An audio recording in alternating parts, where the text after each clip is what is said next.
Smutný príbeh 1,5-ročnej Tamarky z Prešova obletel Slovensko, keď sa stala tvárou kampane Kvapka krvi. Dievčatko, ktoré už takmer rok bojuje so zákernou chorobou, sa však nezdáva. Liečbu chemoterapiou zvláda niekedy veľmi ťažko.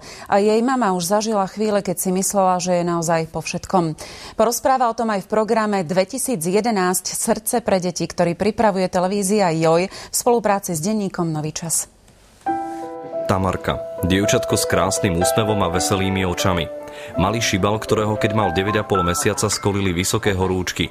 Jedno vyšetrenie striedalo druhé, až mamička s Tamarkou skončili na onkológii. Diagnóza leukémia. Odvtedy sa Tamarkyným domovom stala nemocnica. Prišli prvýkrát po 2,5 mesiacoch domov, ale to bolo cudzie prostredie pre ňu. Ľubíš tatíka? Nie? Na postielku, ktorú má doma, si nevie zvyknúť. Páči sa jej tá v nemocnici. Momentálne je na tom ako tak dobre, už ale v pondelok ju opäť čakajú lekári a ďalšia séria z nekonečných chemoterapií. Tie prvé boli pre ňu hotovým utrpením. Brúško ju bolelo, i hlavka ju bolela, strašne sa potila, aj to ledva na nožkách stála. Pri nemocničnej